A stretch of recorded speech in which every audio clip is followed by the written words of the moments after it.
The twists and turns of Sears Point's racetrack have been home to all kinds of motorsports for decades. IndyCar, sports car, NASCAR, it's seen it all. A trip to California's wine country is paired well with hot summer days, the sound of engines reverberating off the hills, and cool evenings as the sun dips to the west. Such calm days are not what we're about to watch. For the GRIDLIFE iRacers Hard Times Challenge presented by Mike's Harder, we'll tackle this 2-mile road course for our penultimate round of the championship with the Porsche 911 GT3 Cup car. With only one round left next week across the pond at Brands Hatch, the Sonoma Valley will be filled with those with a different beverage in their hand. One a little bit rowdier. Welcome to GRIDLIFE Gaming and the Hard Times Challenge presented by Mike's Harder. My name's Kyle Heyer, joined by Adam Jabay, and we go racing tonight at Sonoma, California. Adam, welcome back to Sonoma Raceway. Tonight, we tackle round number 3 of the season as we get ready to go racing.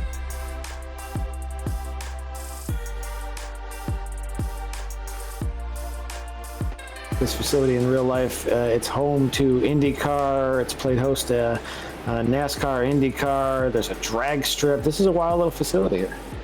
And one of the big differences this week is we were actually originally scheduled to be running the long configuration here. If you look down at the bottom of your screen here, Adam, this big area here, that's turn number 5. They call it the carousel. We're not running that configuration tonight. It was decided that instead we're going to run the short course. This is considered turn number 4 at this configuration, Adam, and this is what NASCAR ran for a number of years. They basically built this in the late 90s, early 2000s, I think 2002 if I recall correctly, but this is kind of a little cut through to the hairpin in turn number 7. It basically speeds the entire lap up, and it makes it a lot more, I want to say easy, but it makes it a lot more manageable for cars that are this wild to drive. I believe they call that 7 to 4 cut, or 4 to 7 cut out the chute. Yes, I believe that's the lingo. But we were talking before the broadcast went live that there was an update to a lot of the iRacing stuff, and so there is the trepidation and fear of issues with the gaming tonight. But so far so good in this session. Yeah, there was so that's kind of one of the reasons we're a little bit late this evening. Last week it was issues on the streaming side. This week it was on the iRacing side, as iRacing does quarterly updates to the simulator that add content, change a lot of features. There's a new sound model that's in use tonight, so hopefully we can get a glimpse of that a little bit later to see a bit of a pileup coming down the hill there. But sometimes it doesn't go super smoothly, so there are some issues with some league sessions that we're actually going to split this up. It's a bit of a different format tonight. We're basically just running 2 races back to back, and there'll be 2 different sessions, so we'll have a bit of a break in between. So with practice 2.5 minutes left to go, if you're interested in watching live timing and scoring of these events, you can head to simtvbroadcasting.com/timing to get a live timing screen and keep up with all your favorites. This is a bit of an unknown though, Adam. You mentioned it. The car has changed quite a bit in this build update. It also has the new damage model, so running into people, running into things. It was bad last week. It's going to be worse this week. And it'll look a little bit more authentic when you do run into somebody, though. So that's kind of cool. Good for the broadcast. It is going to be good for the broadcast. I know sometimes in the past it's been, cars kind of pop back together in ways that are sort of silly looking, but I think they've sort of figured that out a little bit. We're going to find out tonight. Also, the camera shake is a new effect that was not here in previous weeks, but it is here now. You see, that's Drew Cleaver on the 917 working hard as he comes over the crest. We can adjust exposure now on cameras, which is something we couldn't do before. So lots of new features, new sound as we see Cleaver heading down. Now, typically you take a right there. This time, turn number 4, the chute, over the curb on the apex, out to the curb on track out, and then straight down to turn number 7. And I was texting with some of the drivers, and so far the biggest thing is they just updated the game, and that threw out a lot of their previous Porsche setups, and so they've kind of had to relearn the car a little bit for today.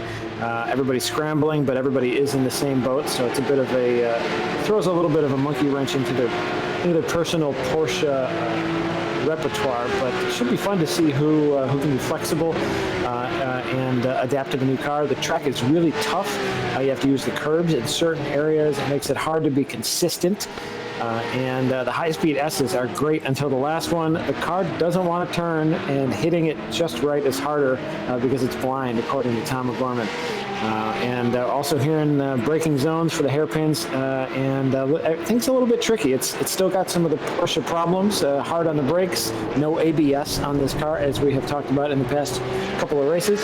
But it should be a fun race to watch. This is a very historic track. Absolutely. And again, for those that have just joined us, again, if you're interested in the timing and scoring page, simtvbroadcasting.com/timing is where you want to go for that. So with practice almost complete, there's Tom O'Gorman. One of the drivers that's here today that we have not seen yet in the Hard Times Challenge is Kenton Cook. The driver from GT World Challenge America drives an Aston Martin GT4. Taking out a Porsche this afternoon. Should be a fun race. He's kind of adapted to the sim very nicely and has spent a lot of time in it. I think he's going to be really, really quick tonight. So interesting to see him here. Dan Nyman in the number 57. You saw his car on the thumbnail. He's the quickest in practice with a 1:12.562 as practice completes, and we'll head over to qualifying here shortly and get this started and up underway. So again, no heat racing format tonight, but we got 10 minutes worth of qualifying as the drivers light up on the grid. We're going to head down. There's Ryan Carwile, the number 71, getting up to speed. And Chris Boersma in the number 8 car.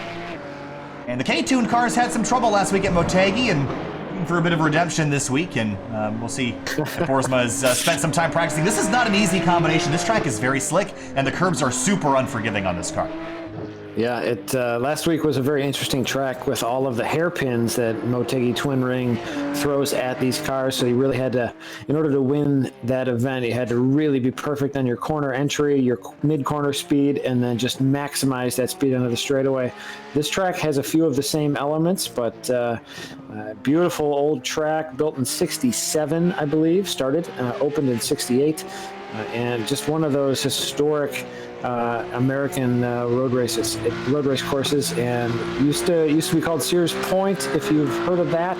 Used to also be called Infineon, and now it's Sonoma. So a couple of renames and a lot of cool configurations. What a cool facility, and one of those bucket list tracks for me personally. I've never been there. I'd love to go. It's certainly a really cool racetrack, and it's probably now really mostly used. I think the biggest event that happens there now with IndyCar sort of scrapping the season finale, their NASCAR still runs there every June. They actually just switched to using the long course this past year, and I'm one of the fans of the short course personally, Adam, but both configurations are super fun to drive. But there's also real racing returning this weekend for Grid Life. We've got Gingerman Raceway is going to have the sounds of race cars reverberating off the plains here shortly. Tell me a little bit about that. I think we're all really excited to get back to the track. We've gone through all the mental exercise of how do you throw a large track battle event, which is like a club race event for those watching who haven't been to a Grid Life event, but a large track battle event. Everybody's only going to have 2 crew members, no spectators. We've got a bunch of operational changes. A lot of the details on that are on the website of grid.life. But it's a full event. I mean, it's going to be HPDE beginner, intermediate, and advanced. And then we've got the time attack track battle and about 75 cars for that. And then a full session of GLTC. Lots going on this week. Should be a fun weekend. I think you're coming too, aren't you? I sure am. It's a longer drive this year because I'm coming from Binghamton rather than Rochester. So it's about just shy of 12 hours. Oh man! But I'm a committed man, Adam, and I'm coming either way. you can't get rid of me now. You realize that you've created a monster, and now I'm trying to make it worth your while. Man. We'll try to throw a good party. We'll hang out 6 feet away from each other, and not everybody's going to have unrecognizable facial expressions with the masks, right? It should be interesting. It certainly will be. All right, let's go through some of the other drivers that are here this week. One of the drivers that was super impressive last week, got a top 10 after starting tail of the field, was Elvis Rankin in the number 12. We already talked about him, the youngster in the number 12 Fanatec car. First of all, this livery is amazing. Second of all, he's super fast, and I'm really curious to see where he'll qualify. This is straight up, no heat racing funny business tonight. So we should see him pretty much straight up against some of the best in Grid Life with Dan Nyman, DJ Alessandrini, Tom O'Gorman, Austin Cobb. The drivers that have been at the top of the board all season long now have this guy to deal with, and it's going to be a lot of fun watching him run a lap here. Yeah, right now we're looking at live timing on the, as you said, the simbroadcasting.com/timing. And Dan Nyman at the top of the charts with a 113.2, and we got a whole pile of 113s. Looking at 6 113s, we got about 6 114s. I mean, this is a pretty tight spread so far. And I'm really curious to see. This track races very, very well. This car might be a pretty good power car for this track. It feels like it's a really good balance. Should be a fun race to watch. I'm really excited about this. This is not a track that really gets utilized, I don't think, enough in the iRacing service. Actually, if you look at participation numbers across the board, this is one of the least used tracks in iRacing, if you believe that, right alongside, strangely enough, VIR of all places, which is shocking to me because they're both such amazing American road courses, and they really don't get utilized that much, really just in the league environment. So this is not a track that I think a lot of people have that much practice on, especially not this layout with sports cars. So this is certainly something new tonight. Yeah, you'd think with such a well-known track, several of the largest series in the world have ran here. You'd think this would be a bucket list track for so many people. It's also in a beautiful place, so it's kind of a destination area. But California is a long way away from a lot of population centers in the U.S., so in real life, it might not be a place a lot of people get to, and maybe that's the reason they don't go here in the virtual world as well. And honestly, this is not recreated in the most beautiful of times of the year. In the spring, the grass is very lush and green. Once it gets towards the end of May and into June, when NASCAR typically runs here, the grass is as dead as ever. And I've always wanted them to kind of make a spring version of this track, make it spruce up a little bit, make it look nice. But here we are in the summer, and it's already dead. Well, it is a really cool layout. I'm glad we're running the chute layout. That from watching NASCAR years past, it's a really cool track and sort of gets the lap times. Gets a lot of laps under your belt in not a huge stretched out period of time. So we're seeing nearly a minute 10, a minute 12 for probably the pole position. It should be a battle out in front, but a lot of cars real close in the lap times. Well, Kenton Cook just went quickest with a 112.6, so he is the pole sitter by about a tenth and a half over Dan Nyman in the number 57, jump over the curb in turn 4. That wall on track out, that is going to be a topic of discussion most of the afternoon, because if you make a slip up just once, you slide over that berm on track out, there is a tire barrier that will get you if you're not paying attention. So drivers, especially if you're in traffic, you have to make sure you know where you're going to pop out when you're following someone very closely. Yeah, really high-speed area. You don't want to connect the back half of this wide Porsche with that wall. It's like, whoa, the 72 going to tip up and over, and he'll roll it over and head back to the pit lane. And again, that new damage model, the tire getting ripped off there off the rear end of that car. And we're going to see that a little bit tonight. The body seems to be fairly stiff. A lot of carbon fiber bits on this car, but the suspension's really the weak spot. If you get hit in the steering, I see some wheels and tires start rolling across the pavement. They start finding a new home, and it might be 50 feet in the air and landing somewhere else. So. I do know also that the drivers that are in virtual reality, they are quite frustrated when they rub sides with another car and the mirror pops off. And you're relying a lot more on your spotter versus your own situational awareness. That's going to be interesting. Yeah, and in iRacing, that mirror will stay off too, won't it? Yes, it will stay off. It will disappear from the racetrack, so no one else will run it over. But how about this? Jason Lisner in the 92. We saw him, I think, at VIR run up inside the top 5. Here he is in first place at 112.611 over Kenton Cook by 5 thousandths. That will put him on pole. Yeah, just a few minutes left here for any new takers at the pole position, but so far that's a strong time and gets in front of another strong time by Kenton Cook as well. I mean, we're in rarefied air for real life drivers and in virtual world. These are going to be tough times to beat. So, with 2 minutes left in qualifying, we've had all but 3 drivers run laps. Alex Lekowitz, he's joined us. He was one of the drivers in the SCCA Esports Super Tour. He's joined us here tonight as well. Back in 31st with a 1:15.205 is his best time. He just ran a 1:17.594, so he will stay down in 31st. It's amazing how close the lap times are. We have 11 drivers within 0.7 of a second. We have 29 drivers within 2.5 seconds. Imagine a GLTC field like that. That's the stuff of dreams in real life. That's pretty bizarrely close. Very, very cool. And this track is so technical too. This isn't. There's a lot of tracks where you can run times that close just because everyone's almost full throttle around. Watkins Glen's a track where you see a lot of close times just because there's so much on throttle time. Here, this is an extraordinarily technical racetrack. There's a lot of places to make mistakes, and I'm really encouraged by how tight the times are. The problem with this place is that it's a little narrow, and because it's so technical, I feel like you find yourself racing the track more than you do your competitors. I do think we're going to see a lot of single car spins tonight, especially after jumping some of the curbs. Yeah, and with the new setup, these cars might not be exactly what these drivers have been dialed into for the past weeks or years even. Hopefully that isn't something that bites some of the leaders, but they're going to have a lot of things to contend with tonight. This is not, you called this a build night because of the changes to iRacing. Historically, you do not do big races on build nights, but we got a show to put on, so hopefully things go pretty well tonight. Yeah, we typically avoid streaming stuff on build nights just because there's always the potential for issues. And we had, ran into that a little bit, and DJ and Tom were working hard behind the scenes to get everything sorted out. I know they were a little frustrated, but that's just kind of the way things go sometimes. At least it's not my fault this week, so at least that's... Well, last week, I don't think YouTube was your fault last week that's either. True. It just did not want to cooperate with the live stream last week. So.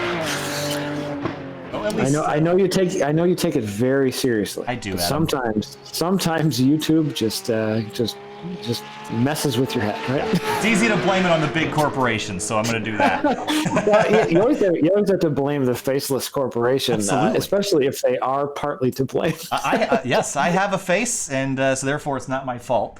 So, yeah. All right, so we're going to race. It's going to be, I believe we're going for 12 minutes or 10 laps is what we're going to race for here as we get down to the racetrack here. And we'll run through our starting lineup here in just a minute, but we're just waiting for everyone to grid up and get rolling here, and we've got about 40-something cars. It's a pretty sizable field, and this is going to be basically the same size as our feature race, but we're racing 2 races with everybody tonight, so no one's getting kicked out of this. It's going to be a lot of fun. And this, one of the interesting things about this, Adam, is that turn 1 is technically the left-hander coming up under the bridge.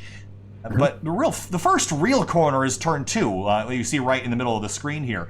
And this sort of poses an issue because the pole sitter is actually going to start on what would be driver's left. So they're actually going to be pretty much on the outside for this first turn, which means that they might lose a spot here on the opening lap. So it's interesting to see how that works out. Man, I love the John Madden draw on the screen feature. That is brand cool. new. How come we haven't used that? It's brand new. I sort of figured it out last week, and it's got its issues here and there, but I'm a big fan of it. That's cool. I love that, man. So, it's I'm proud of myself, Adam. Yeah, you should be proud of yourself. So, up on pole, we mentioned a new, well, I don't want to say a new driver because he's been here quite a bit, but we jump up to try to look for the name on the timing and scoring screen. Jason Lisner in the 92. Really impressive drive by him in qualifying. So he will be in, actually, I'm sorry, I had that backwards. He'll be on driver's right, which will put him on the wrong side for the first turn. That's what I meant to say. So he'll be on the right, but we are going to have a standing start as the green flag flies. We're racing in GRIDLIFE iRacers Hard Times Challenge presented by Mike's Harder, and Lisner gets an awful start as they head up the hill. Kenton Cook goes to P1. Look at Dan Nyman up the inside for turn number 2. Tom O'Gorman follows through. Cook is wide at the exit of turn 1 as everybody scrambles up the hill as they head to turn 3 for the first time here, Adam. Yeah, Lisner loses about 5 cars back there, if I'm looking at this correctly, but so far so good with the cleanliness, and here comes the rowdiness. Doesn't look like too bad, but the first few turns relatively clean. We're seeing some tight bunches. It's going to be a tough one to navigate, especially on cold tires. That was Ken Alseal, one of the drivers that spun around. He got collected with, I believe, is that Tom O'Gorman got through. He sits in 5th place right now, so did lose a couple spots and all of that. Meanwhile, there's a great battle behind Austin Cobb. That's Paul Darling and Kurt Crum there. Deeper in the field, there's Chris Borsma, the number 8. He started this event in 13th. He's lost 6 spots, so not a great run for him. Paul Darling has gone around. He's off in the gravel trap. But not a great start for him either. No, some of our perennial favorites. I mean, Darling and Hausio, really, really consistent, super fast. We'll see how they recover, but they have a couple races to do it. And glad to see overall a pretty clean start, especially on these difficult-to-drive cars.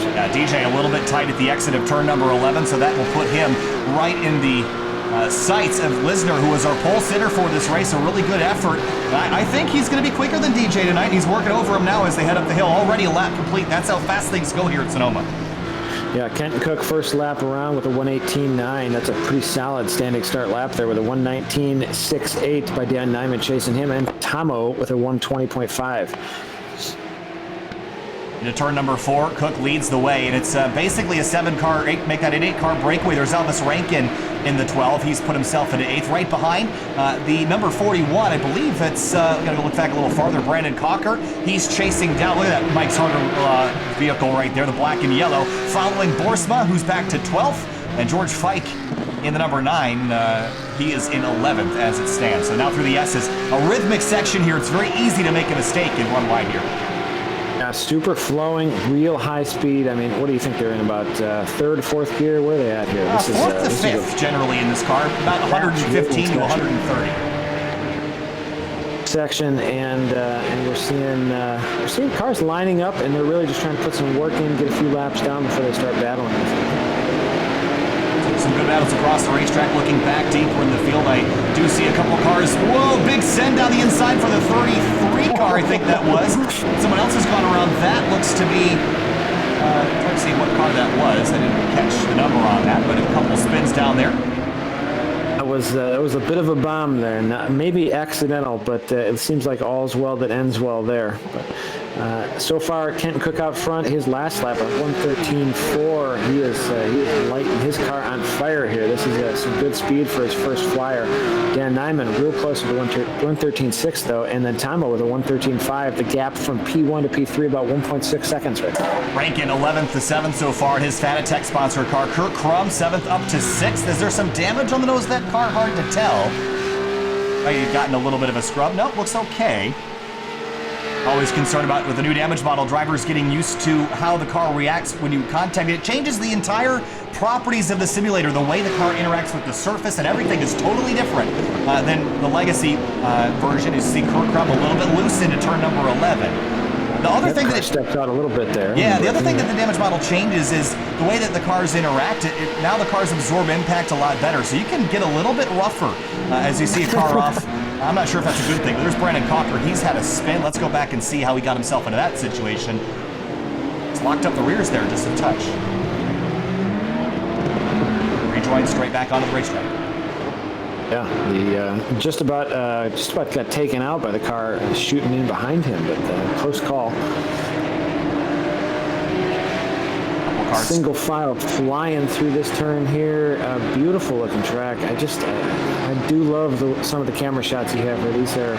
These cars look and sound good. This is a good looking broadcast. Finney and Nakuna did some cameras for us earlier this afternoon, and we did an amazing job, as he always does, setting up our angles here.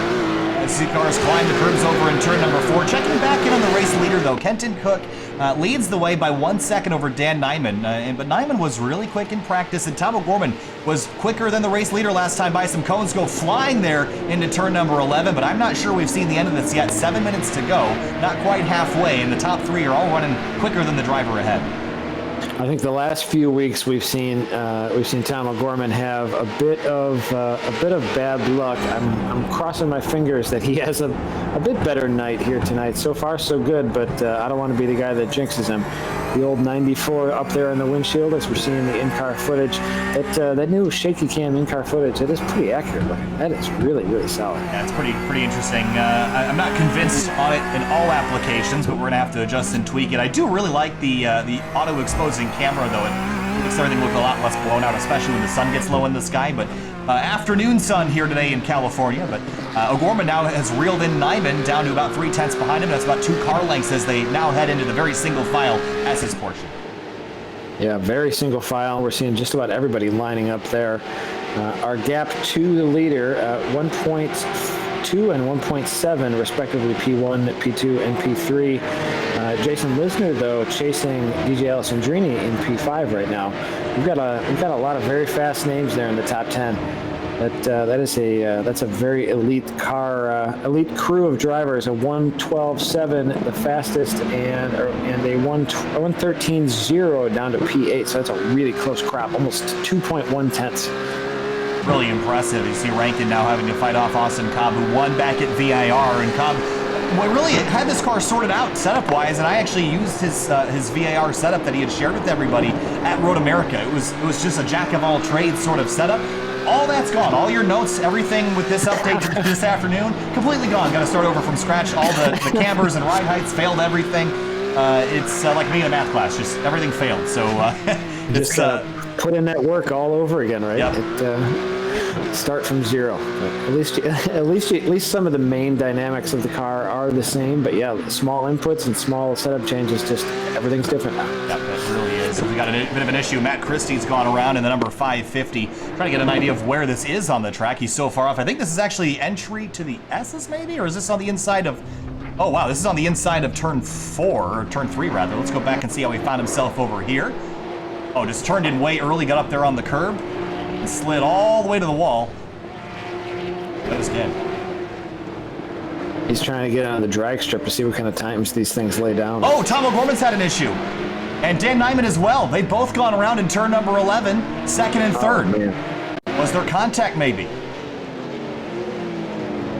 Oh, Tomo. No, he got Nyman, and that's what he slowed down to kind of give up the time after getting into the back of Nyman. So a little bit of guilt there for Tom O'Gorman, but it's just a slight miscalculation. We're right on board with him here, and we'll just see how little of a mistake this really was, but it brought him into the back of Nyman's 57. Just barely, too. You can see just enough. I mean, the back of this car is so light right here, and hadn't really set up for the turn yet, so I mean, there's just nothing. There's no stick there. Even with those wide tires, there's no stick, and that car just goes around on. Oh, they'll reset back in 8th and 9th. Brandon Cocker's gone around. That's at the exit of turn 3 as well. But now DJ Alessandrini's up to second. And last time by, he was 2/10 slower than Kenton Cook, who, again, has joined us for the first time here in the Mike's Hard Times Challenge, presented by Mike's Harder. And he's already showing his stuff. And he's a professional in every sense of the word, Adam, and showing everyone how good he is here tonight. Yeah, he and Tom O'Gorman have driven together in real life. Had some IMSA victories in TCR, I believe. Yes. And he's what's he driving this year? Prototype? What's a who's he? Whoa, there's Elvis Rankin going around at turn 11. Kenton is now driving. Oh, you see the wing flapping there on the back of that car. But Kenton now drives a Aston Martin GT4 in GT World Challenge America. That's right, Aston Martins. Yeah, it's close enough to a prototype. Yes. So, there was some contact here with Dan Nyman. That's what set Rankin around. Now, as you watch this car, Adam, this is kind of where the damage model really impresses me. Is watch the wing. As you can look at this, it's flapping around, bouncing on the mounts. Really impressive modeling here. You wonder if the car feels a lot different there. It looks like it's loose on the driver's side for Rankin. I'll bet you he is driving a little bit more loose of a car as a result of that. Yeah, at least the wing's still attached in some way, so it's still producing a little bit of downforce, but also a lot more drag. It's going to hurt significantly. There's Ken Halseal making a move on George Fike, and Halseal is one of the drivers we saw spin in turn 3 the first lap out, so he's started to recover up to 13th now. Yeah, drivers talking about how this track is tight and busy, and it's impossible to race if you make any mistakes. This is it's a difficult track. We're seeing so many close qualifying times and close times in the race here, and you really just need to rely on the perfection. And we're seeing a real good clinic being put on by Kenton Cook right now. How about Austin Cobb closing on Kurt Crum? This is for 4th place as they climb up into turn number 2. And this track in the past has always been really hot during the daytime. Track surface today only 93 degrees. That's pretty cool for Sonoma's track surface. So drivers are getting to enjoy that a little bit. James Barr, who was running in 8th place, has just gone off at the exit of turn number 2. They'll drop back to 9th place now. Heard somebody else on this broadcast call a lot of single car incidents before the race started, so somebody might know what they're talking about. I've seen a thing or two, Adam. This track. You do this every day. Yeah, that's true. This track is just always, it just penalizes you so much. There's not really any pavement runoff to speak of, with the exception of turn number 4. So if you make a mistake, you get yourself off in this old dead grass. There's not really a whole lot to save you. The walls are pretty close to the track, and especially some of the high-speed portions as you ride on board with the race leader. So mistakes are very costly at this track. I would imagine, especially with a car that's already difficult to drive in the braking zones. I mean, do you think a lot of these drivers are being a little bit conservative there? Are they really trying to push the limit? And once in a while, the limit just isn't quite there. I think they're definitely being a little bit conservative because the car's balance has shifted a bit since the update this afternoon. But I also do think that, the drivers that are experienced with this car, like drivers like Kenton Cook and DJ Alessandrini, they're going to be a lot more willing to play with the brake bias to adjust that front and rear in this car. You can typically have a lot of rearward bias because of how heavy this car is out back, which is something that you don't see in a lot of other GT cars. So, I think there's a lot to play with there, but you get too much rear brake in it, easy to lock up and spin around, as we see George Fike in turn 2. That's an interesting place to go off. A lot of single car offs, yeah. Here's a look. Was there... might have... Yeah, he got it on his own. Yeah. It happens. It'll get you. Depending on how much wing you're running is. We got checkered flag in the air for Kenton Cook. We had kind of gotten to the white flag without even realizing it here. As Cook will come on through, and I believe, yes, it will be a race victory for Kenton Cook in race number 1 of the night. DJ Alessandrini will come on through into second. As Cook takes home the checkered flag in the first race evening. Elvis Rankin, we talked about him earlier tonight. Damage on that car, the wing flapping about Nick Nelson. Smells blood in the water here, heading for turn number 11. It'll be his last opportunity to make a pass. This would be for 15th position. Rankin goes defensive. Nelson around the outside.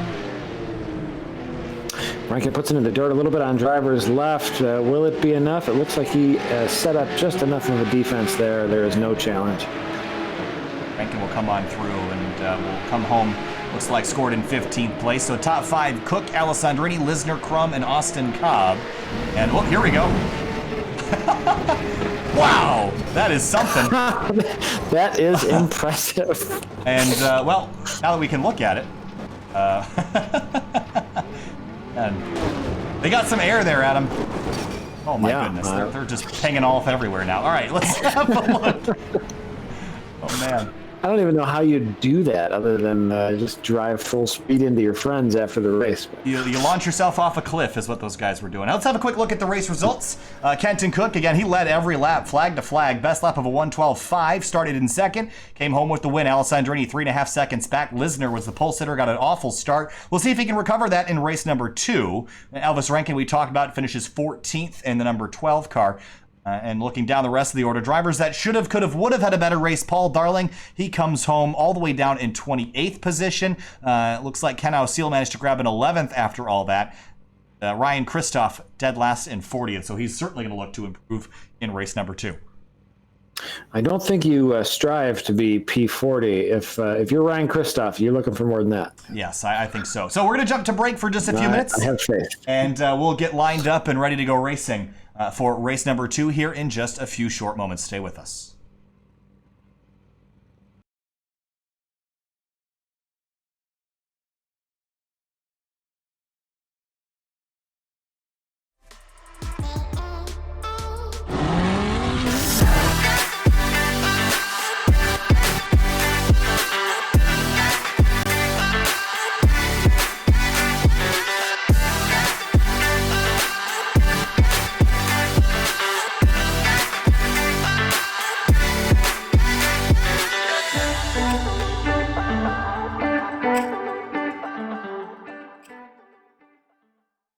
During the period of inactivity, they roost in trees or caves. Some species roost alone, while others form colonies, up to 1 million individuals. Dude, that's sweet.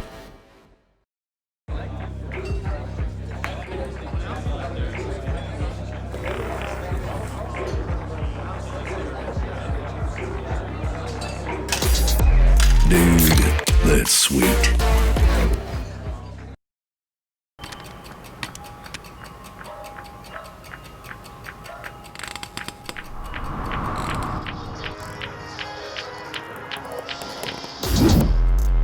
Dude, that's sweet.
period of inactivity, they roost in trees or caves. Some species roost alone, while others form colonies, up to 1 million individuals. Dude, that's sweet. Welcome back live to Grid Life Gaming and the Grid Life iRacers Hard Times Challenge presented by Mike's Harder. My name's Kyle Heyer, joined by Adam Jabay. In a bit of a different night, a different format here this evening, we're taking on Sonoma, California. We've had one of our 12-minute races, Adam. We're just about to get up and ready to go racing for our second event of the night. Same deal as before, but more different this time. We're going to do it all over again, and it'll be a bit of a change, but the sun is beginning to set here in Sonoma, California, and that's going to make things even harder for these drivers with the sun glaring in their eyes out of the west. It's going to be fun. Yeah, it's a pretty clean race for the most part. A lot of single car incidents, but some pretty good racing in the first race of the night. And hopefully the beautiful track 30 miles north of San Francisco plays host to a clean second race for the evening. So warm-up underway right now, and a couple of the drivers that had some incidents that, you mentioned Tom O'Gorman having some problems in this season, and more of the same in this race just now. Had an issue down in turn number 11 with Dan Nyman, ended up giving that spot back and continuing, but there was a few issues like that, so Tomo looking to sort of recover. There's Kyle Vallejos right behind. He also had a few issues. Big loose moment there at the exit of turn 2.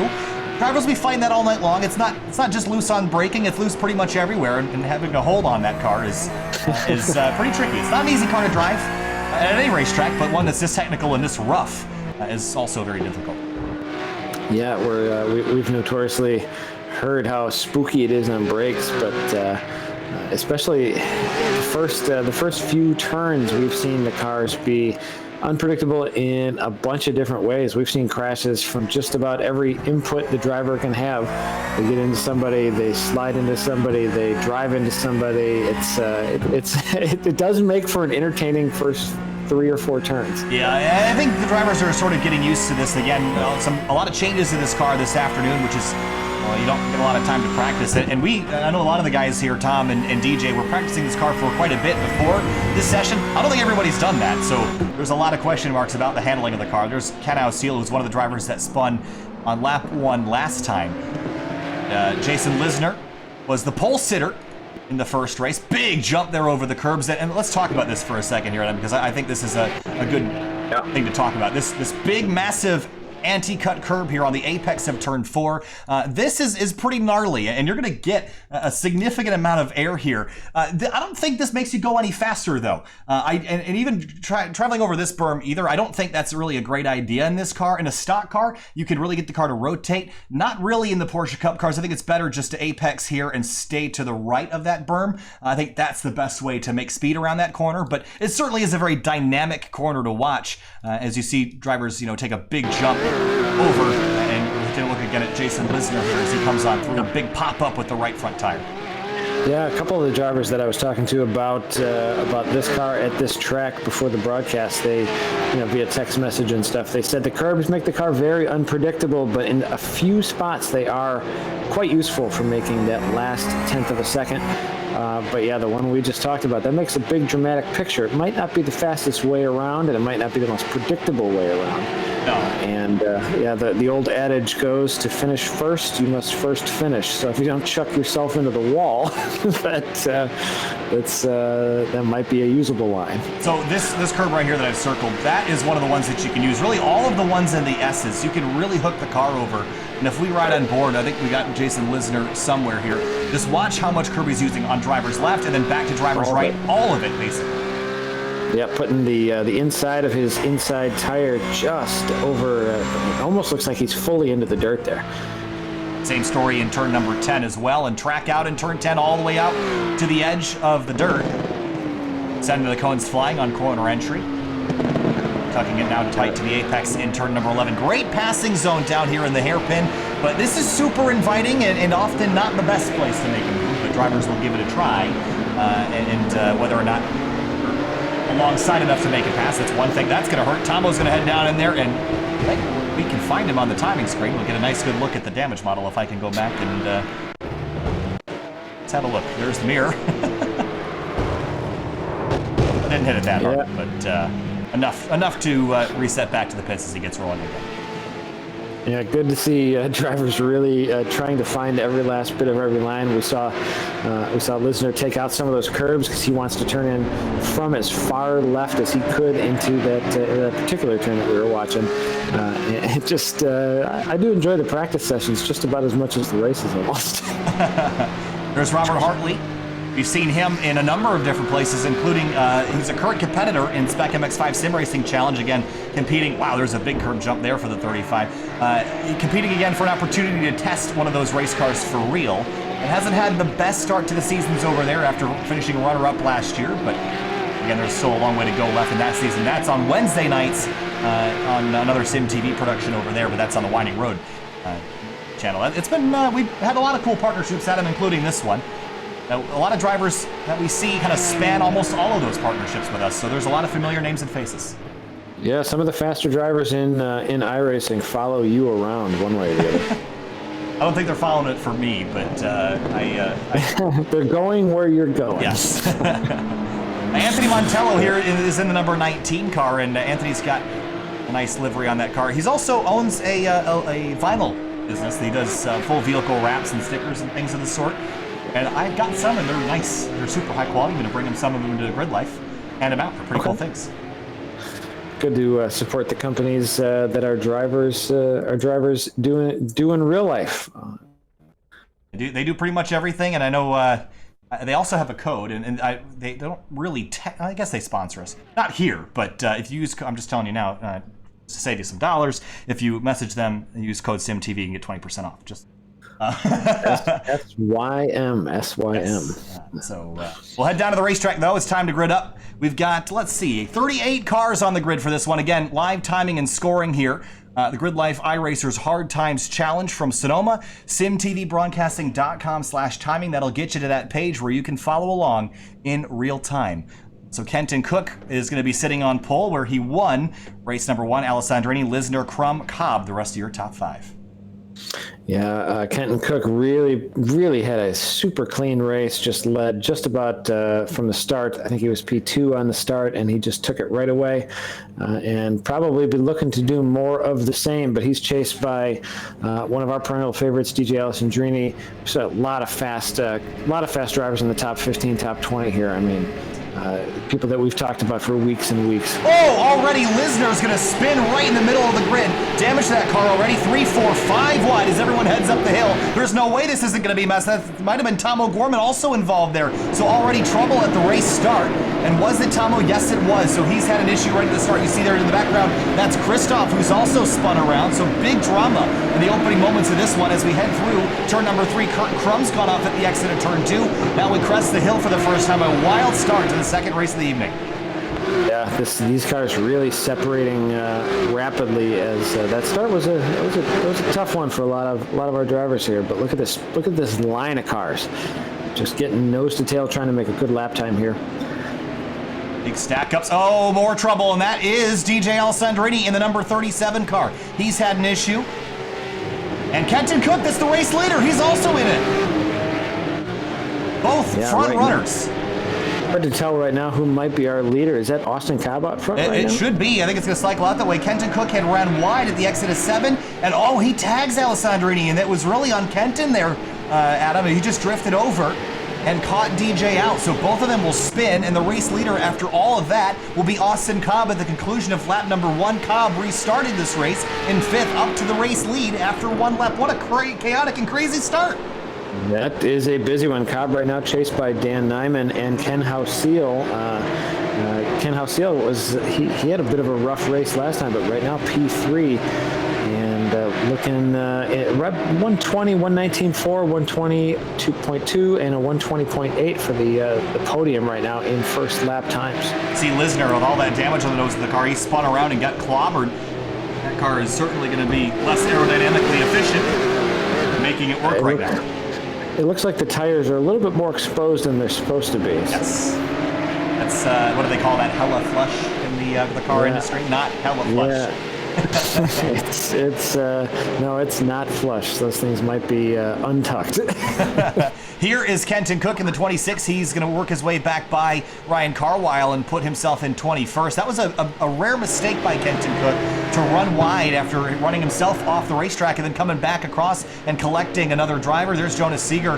He's gone off as well. James, oh, more trouble up at the front. That is the 663 of Nick Nelson. He's going to tag Lisner as he gets back on course. David Schwartz is in the 11 and Colin McHugh in the number 18. All these drivers fighting for what is effectively 7th place.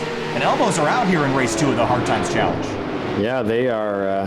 This is a barroom brawl. I mean, bars might not be open everywhere, but right now we've got a bit of a battle happening right now on Sonoma Raceway. They are elbows out, as you say. That is for sure. That's a very accurate description. So for the race leaders, Austin Cobb, he's got it. Dan Nyman wants it. I think Nyman was a hair quicker than Cobb earlier in the day, so I think we might see a pass for the lead here if we just ride on board with the 57. Yeah, right now, last laps, we're looking at a 1:13.2 for the leader, Austin Cobb, and Dan Nyman with a 1:12.9. So we're talking a little bit more pace right now, and a 0.3 second gap between P1 and P2. Ken Hauseal chasing them about 1 second back at the 1.2 from the leader.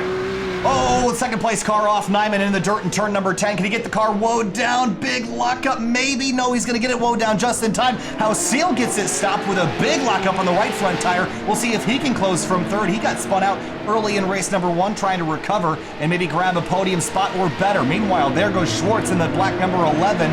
That is by James Mell in the number 13, puts him up 1 spot. Alessandrini working over Alexander Lekowitz as they come across the line 10th and 11th.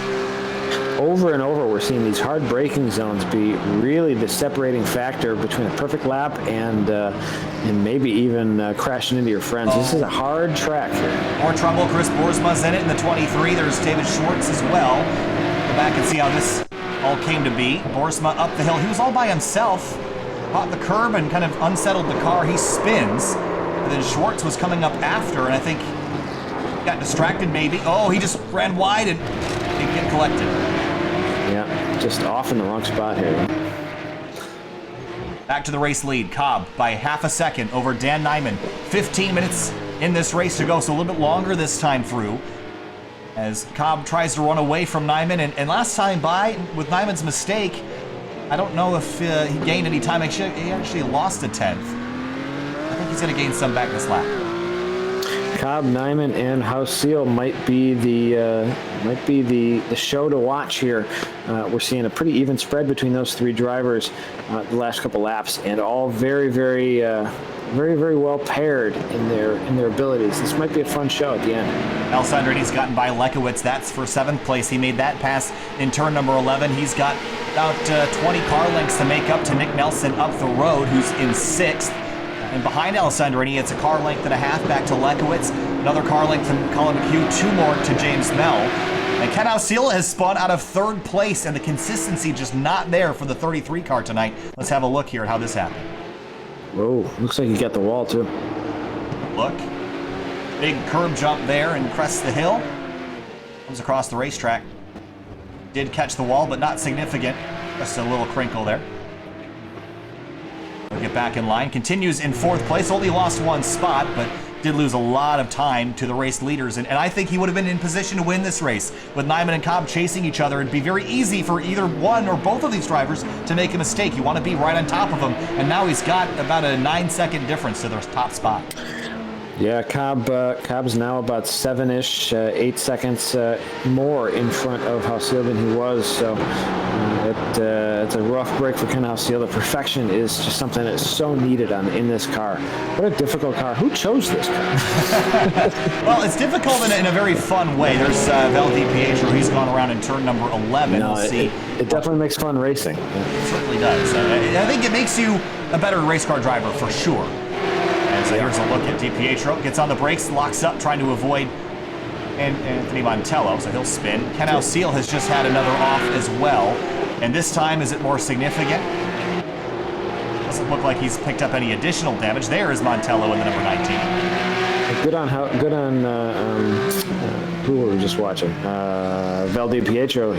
Looks like he did avoid contact with the car in front of him, though. So if you're going to crash, you might as well crash by yourself. Yeah, it's a successful crash. So yes. Great job for him there. Top spot, Cobb, Nyman, nose to tail. 12.5 minutes to go here, Adam. I got my money on Nyman. He's looking a little bit quicker.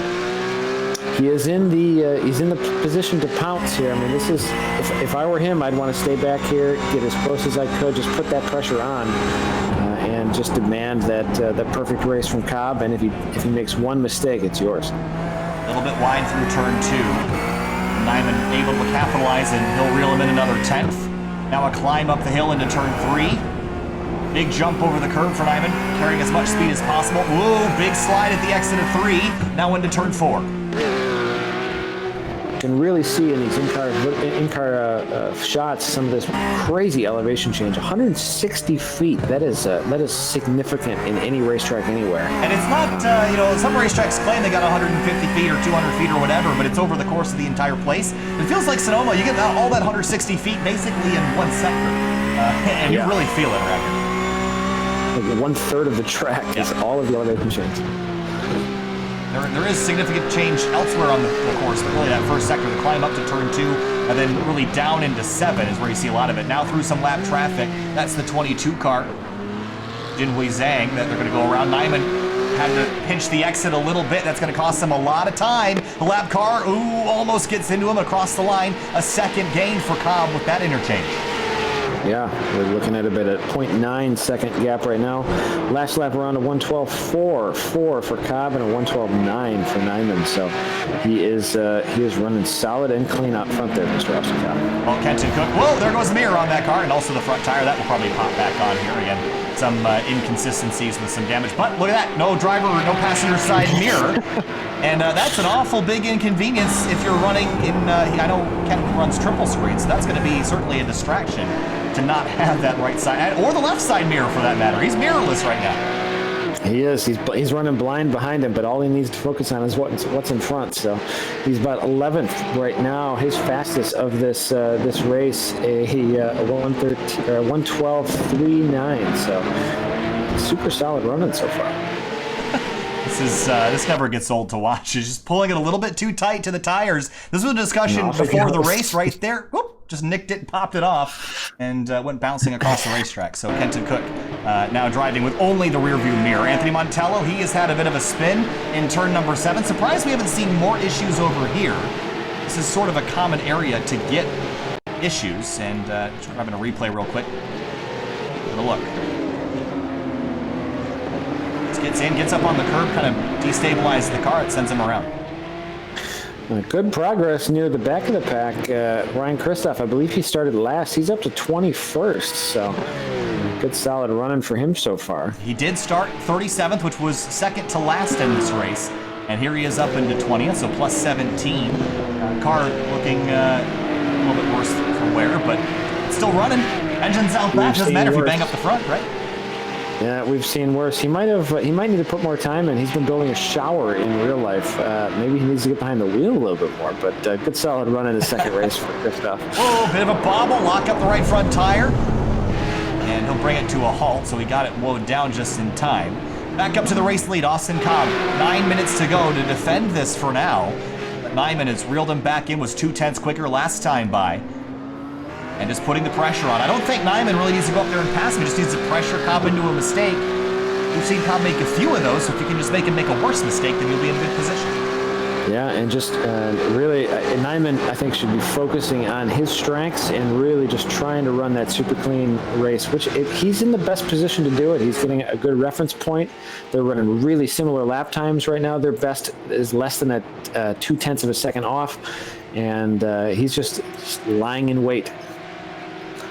Been really aggressive with the track limits and using up all the curbing on corner exit, corner entry. You see him tracking all the way to the tire barrier there, and I'm amazed that all the years I've watched NASCAR there, which is not all the years as it probably could be, but that tire wall has never really had a major impact over there, which is shocking considering the angle that it sits at. Yeah. I mean, it's not really in the best location to prevent drivers from running into it. Let's jump up the road here a little bit, try to find someone that's close to it. I mean, look at the angle of that wall. I mean, that's not the best place to have a wall, but they've somehow avoided having a major incident. Sometimes the wall has to be there not to keep people from driving into it, it's to keep people from driving somewhere else that they shouldn't be. Yeah, and actually, the reason why the wall is the way that it is, if I can find another driver that's close to it, is if you, right here, right as we're traveling over this, right here, there's actually a tunnel underneath the racetrack. And so they had to put the wall here to shrink the tunnel down. So that's sort of why that is the way it is. But it's certainly shocking that there hasn't been a bigger incident there. Yeah, and you can never underestimate the ability of a race car to put itself in a really down place when things go wrong. I mean, we've seen some spectacular offs, not just in the virtual world, but in the real world between all the series that me and my friends have run in. And you can just really never tell where they're going to go. And you can do your best to build a wall to keep them from going there. And Nyman now tracking down Cobb through lap traffic. It's going to pull off to driver's right. That might be Rich Fike in the number 09. I think we'll do that. He just got by. So Nyman now 0.6 of a second behind. This gap has kind of ebbed and flowed, but it hasn't trended in any particular direction. There's still 7 minutes to go. That's a long time around Sonoma. Just reset the fastest lap of the race. No, I could be wrong. I think Nyman just did it. 1:12.241. See if that solid lap for Nyman that time through. 1:12.43. Yes, in second place in the number 57. 2:57 the best with Austin Cobb.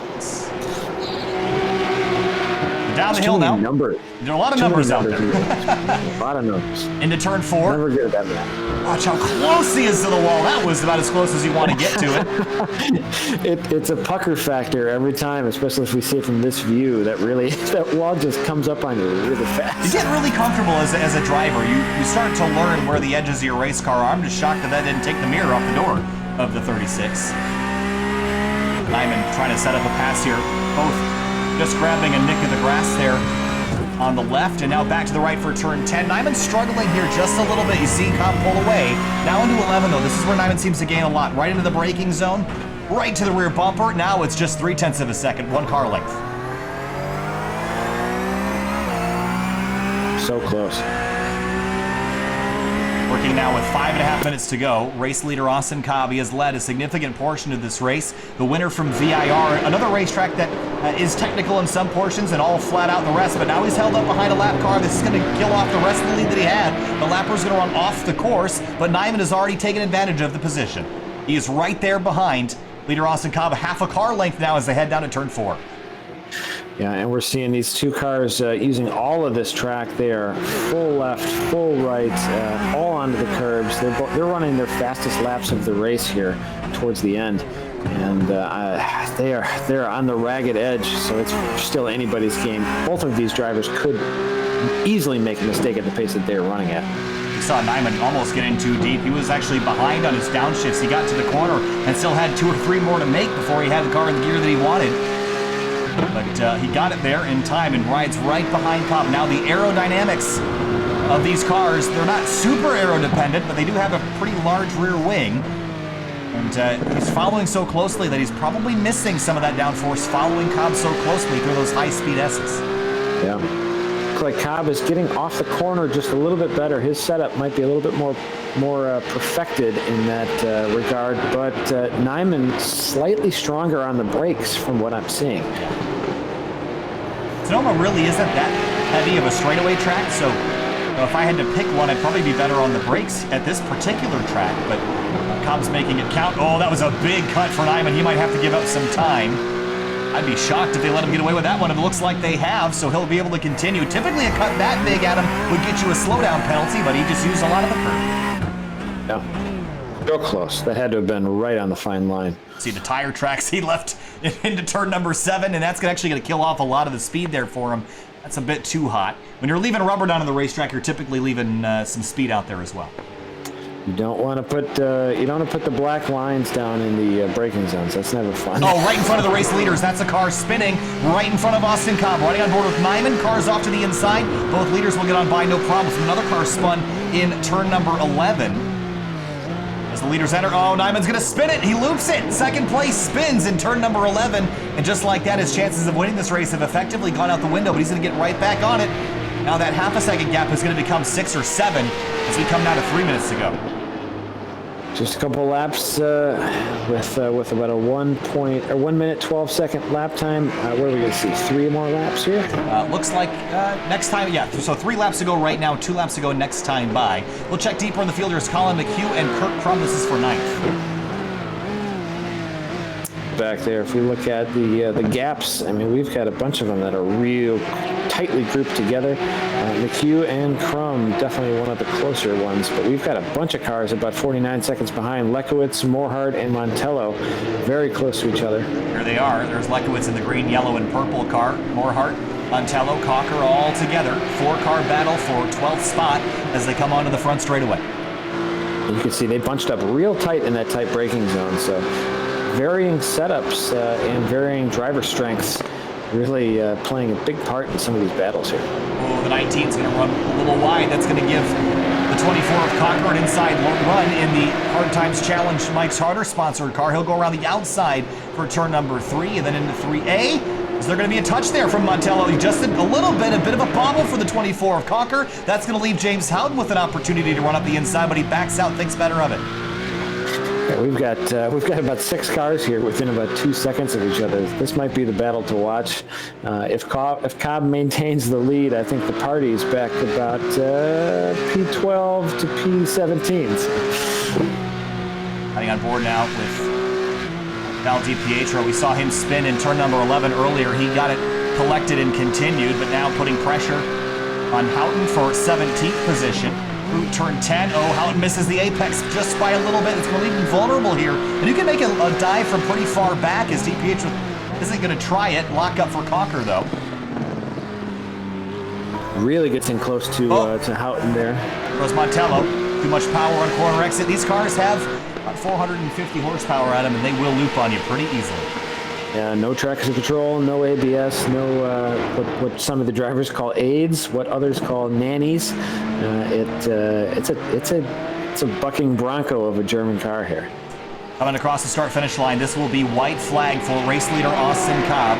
Started this race in 5th position. The start was chaos. We'll go back and take a look at the replay of that after the race concludes here. But Cobb climbs the hill to turn number 2, leads by 8 seconds over Nyman, who spun out in turn number 11 a few laps ago, with the official white flag in the air for round number 3 of the GRIDLIFE iRacers Hard Times Challenge. Cobb would add another victory to his one from VIR a few weeks ago. The pressure is off for him, and about 1 minute back. I mean, we're seeing a lot of battles still there in the 12th to 17th range. I think that's a fun one to watch. Lisner and Alessandrini both almost on top of each other for P5 and P6 as well. Actually, it's for 4th and 5th here, the 92 and the 37. Oh, yeah. Through turn 4, Lisner has had a really impressive night, but all the damage on the car, I'm surprised he's even still running with all the damage he's collected. Alessandrini looking at him all the way to driver's left to try to make that apex a lot wider. There's a mirror laying in the racetrack there, so there's debris on the course at the X. I love that, Adam. That is so cool. Debris on the racetrack in turn 7, but they get on by.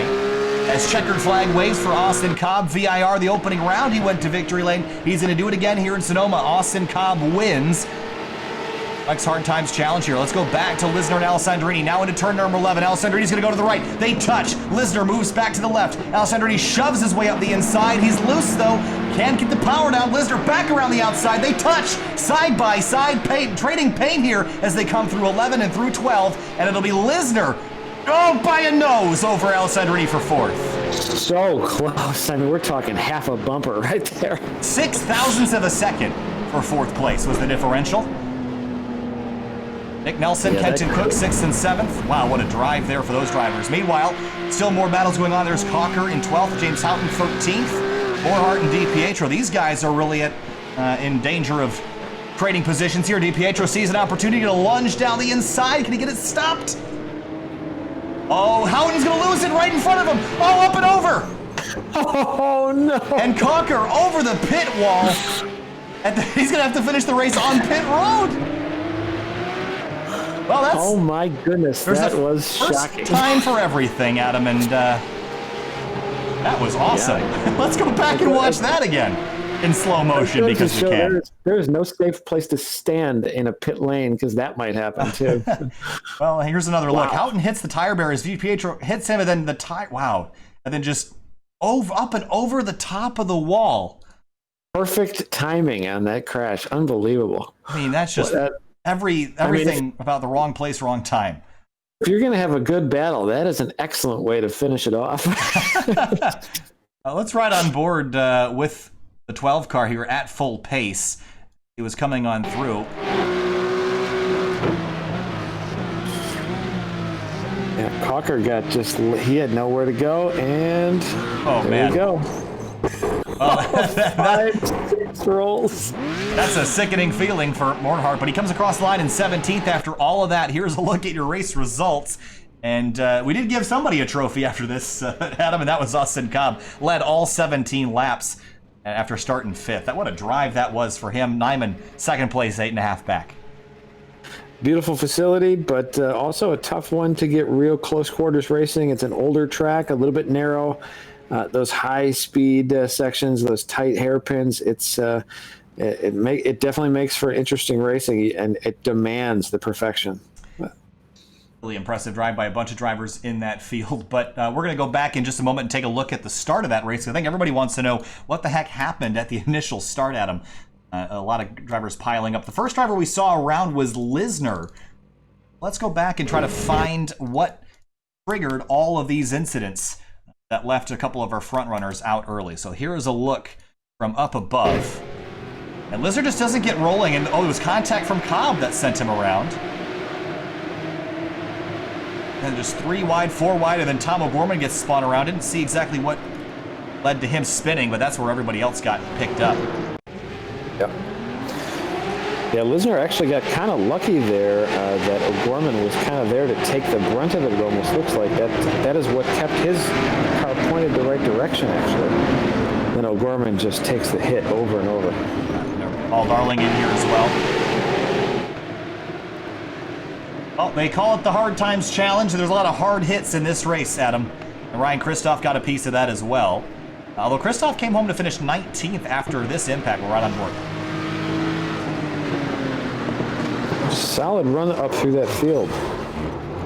Especially after getting turned around and nosed into the barriers on lap number 1. So here's one last scroll through your results before we jump to a very quick break to talk to your race winner and more in just a moment. But next week, Adam, is our season finale. That'll be at Brands Hatch. We go across the pond for that one. That's another racetrack that at times can be very technical. It's very narrow, but it's our another trip across the ocean for our season finale, the Mike's Hard Times Challenge. So looking forward to that one as well. Maybe not quite as familiar to me as Sonoma, but it's going to be just as good as a race. Beautiful track too. We've chosen some very picturesque places here the last couple of weeks, and the fog of Great Britain has rolled over that place for many years. It is a very cool track to watch. I've watched a lot of touring car races there. That's BTCC. That is a cool place to see those cars race there in real life. All right, we're going to be back in just a moment. Stay with us to talk to our race winner. It'll be Austin Cobb here in the booth in just a moment.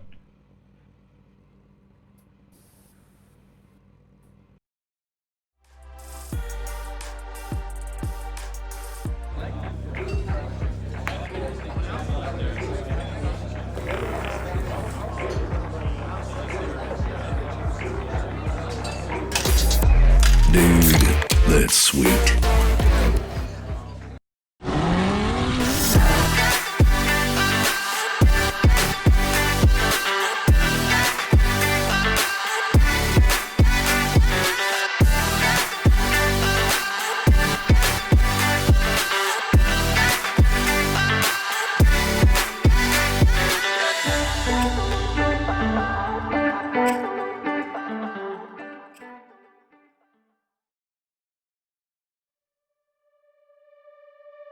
Welcome back live to GRIDLIFE Gaming, the GRIDLIFE iRacers Hard Times Challenge presented by Mike's Harder. Here now with our race winner, Austin Cobb. Austin led all 17 laps, but the drama at the start, cars and chaos everywhere. Walk us through your view of that as you worked your way through and then up to the front where you held off Nyman for 17 laps.